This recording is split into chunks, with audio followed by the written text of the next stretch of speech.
अस्सलाम वालेकुम। क्या आप जानते हैं कि दुनिया में सबसे खूबसूरत रिश्ता कौन सा है?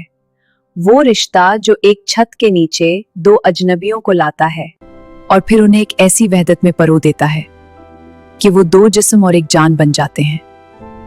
जी हाँ, मैं बात कर रही हूँ निकाह के मुकद्दस रिश्ते की। लेकिन आज के दौर में हम इस रिश्ते की रूह को भूलकर इसे सिर्फ एक कानूनी मुआहदा समझ बैठे हैं। आज की वीडियो में हम इस तहरीर की गहराई में जाएंगे जो मियाँ बीवी के ताल्लुक को एक नई रोशनी में दिखाती है।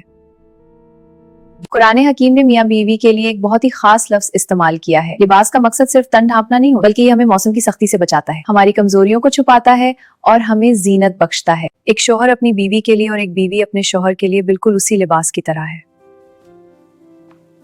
अगर आपका शरीके हयात आपकी कमजोरियों को दुनिया के सामने अछालने लगे तो समझ लें कि लिबास तार तार हो चुका है।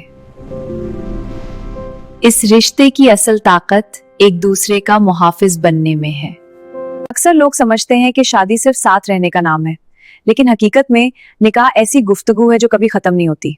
हाँ, यही तो राज है। हम हमेशा एक दूसरे को समझेंगे। ये गुफ्तगू सिर्फ अल्फाज से नहीं होती, बल्कि ये आंखों के इशारों से होती है, हाथों के लम्स से, और सबसे बढ़कर खामोशी से होती है। क्या आपने कभी महसूस किया है कि आपके शरीके हयात की खामोशी क्या कह रही है? कभी किसी की नम आंखें वो सब कुछ कह जाती हैं जो जुबान नहीं कह पाती। रिश्ता सिर्फ साथ जीने का वादा नहीं, बल्कि एक दूसरे के दर्द को महसूस करने का नाम है।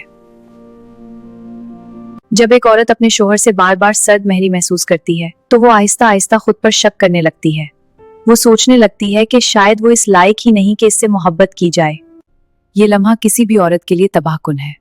इसे हीरे जवाहरात नहीं, बल्कि वो तवज्जो चाहिए जो उसे ये एहसास दिलाए कि वो अब भी अपने शोहर की जिंदगी का मरकज है। शोहर की थोड़ी सी बेतवज्जोही बीवी की निस्वानियत और वकार को जख्मी कर सकती है। दूसरी तरफ मर्द की फितरत को देखें तो वो बाहर की दुनिया की जंग लड़कर जब घर आता है तो उसे एक ऐसी पनाहगाह चाहिए होती है जहां उसे सुकून मिले।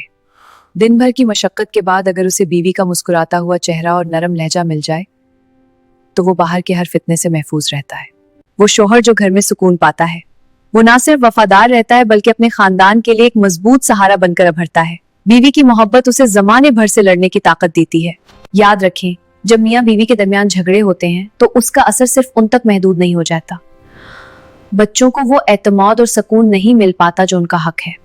जहाँ मियाँ बीवी एक दूसरे की कदर करते हैं, वहाँ अल्लाह की रहमत बरसती है और इसमें वसत आती है। एक दूसरे पर तनकीद करने के बजाय एक दूसरे के जज्बात को समझना ही असल कामयाबी है। तो मेरे अजीज दोस्तों, आज अपने आप से पूछें, क्या आप अपने शरीके हयात के लिए लिबास हैं? क्या आप उनकी खामोशी को पढ़ना जानते हैं? थोड़ी सी तब्दीली और एक दूसरे के लिए हौसला अफजाई के दो बोल आपकी जिंदगी को बदल सकते हैं। अगर आपको ये पैगाम सच्चा लगा हो तो उसे लाइक करें और अपने प्यारों के साथ शेयर जरूर करें। कमेंट्स में बताएं कि आपके ख्याल में एक खुशहाल अज़दवाजी जिंदगी का सबसे बड़ा राज क्या है। अगली वीडियो तक के लिए अल्लाह हाफिज।